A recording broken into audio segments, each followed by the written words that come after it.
ಇದಾದ್ಮೇಲೆ ಅವರನ್ನ ವಿಚಾರಣೆಗೊಳಪಡಿಸಿದ ಸಂದರ್ಭದಲ್ಲಿ ಮತ್ತೆ ಇಮ್ಯಾನ್ಯುಯಲ್ ಕಿಂಗ್ ಆಮೇಲೆ ಗಾರ್ಸನ್ ಒಮರ್ಗೆ ಅಂತ ಹೇಳುವಂತಹ ಮತ್ತಿಬ್ಬರನ್ನು ಕೂಡ ಬಂದಿದ್ದಾರೆ.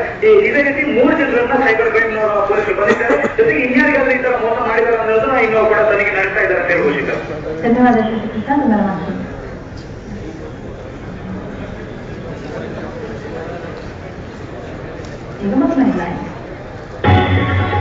ಬಿಜೆಪಿ ಚುನಾವಣೆ ವಿಭಾಗ ಸರ್ಕಾರಿ ಜಿಲ್ಲಾ ಚುನಾವಣೆ ನಡೆಸುವ ಮತ್ತು ಹೈಕೋರ್ಟ್ನಲ್ಲಿ ಮತ್ತೊಂದು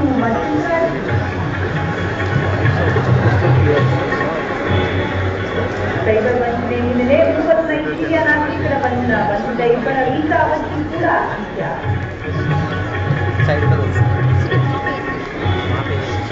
ಬಿಂದಾಸಾಗಿ ಅಂಗಡಿಗೆ ನುಗ್ಗಲು ಚಾಕು ತೋರಿಸಿ ಹಣ ಕೇಳುವುದು ಮುಂಬೈನ ಕ್ರಿಮಿನಲ್ಗಳ ಮತ್ತು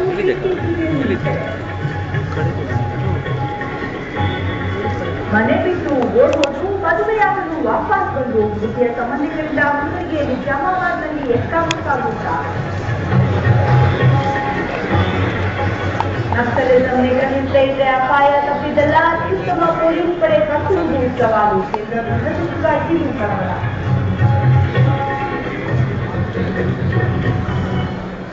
ಈಗ ರಕ್ಷಕನ ಸಿದ್ಧ ವಿಶೇಷ ಕಾರ್ಯಕ್ರಮ ಸಾಗುವಂತೆ ನಿರಂತರವಾಗಿ ನೋಡ್ತಾರೆ.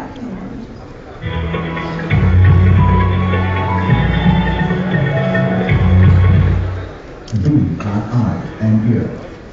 We appeal to all citizens, shops and establishments to follow some do's and don'ts and help us to provide a secure and safe environment. You are watching the mobile TV on 3G platform being demonstrated. Don't accept any package from anyone without our identification. Do not admit any strangers in search for identification. Don't employ or let out house or shop to anyone without verification. Do physically check or screen bags carried by the visitors.